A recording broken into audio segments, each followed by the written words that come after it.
concrètement, si vous cédez une activité de distribution et que celle-ci utilise la marque qui est détenue en interne, vous la cédez à un tiers, l'utilisation de la marque au niveau de la société cédée pouvait être rémunérée. Vous allez, comme l'expliquait Jérôme, dans ces situations-là, si vous le cédez à un tiers, généralement, il n'y a pas une cession d'utilisation de la marque. Mais là, vous allez devoir utiliser la nouvelle politique, mettre en place la nouvelle politique. Est-ce que dans le nouveau groupe de cette société, l'utilisation de la marque est rémunérée de la même façon? Vous pouvez aussi avoir un fonctionnement qui peut être différent, puisque par exemple, si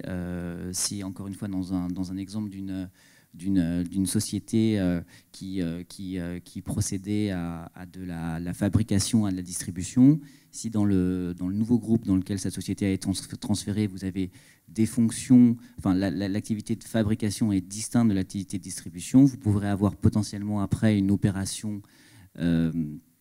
de séparation de l'activité de distribution, et ça aura un impact aussi sur le fonctionnement et donc la politique prix de transfert. Parce que véritablement, enfin, quand vous acquérez quelque chose, la question qu'on doit se poser, c'est est-ce que ça va changer la façon dont on fonctionne? Et si oui, la question se pose de savoir si ça a un impact sur la politique prix de transfert. Je ne dis pas que c'est systématique, je dis que c'est une question à se poser,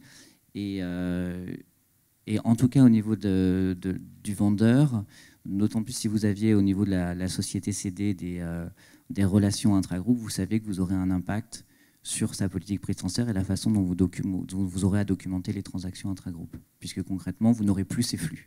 Donc déjà, il y aura un cleaning au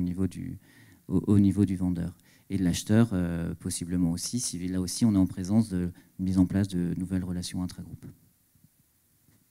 Qui dit prix de transfert dit souvent impact sur le résultat en France. Et si vous avez un impact sur le bénéfice net fiscal en France, vous aurez un impact sur la participation.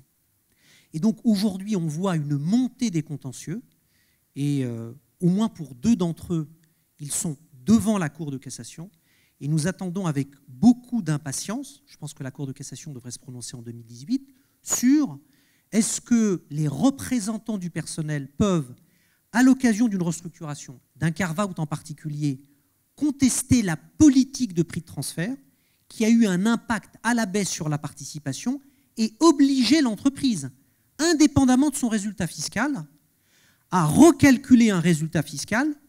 pour les besoins d'un supplément de participation que le tribunal pourrait ordonner à l'entreprise de payer. Et ça, c'est absolument majeur. Et vous le voyez probablement aujourd'hui dans vos entreprises, c'est qu'aujourd'hui, le comité d'entreprise, il se fait accompagner d'un expert qui vient aujourd'hui challenger la politique de prix de transfert pour vérifier que ça n'est pas une politique qui a pour objectif de faire évaporer le profit en France pour l'exporter à l'étranger, et avec l'effet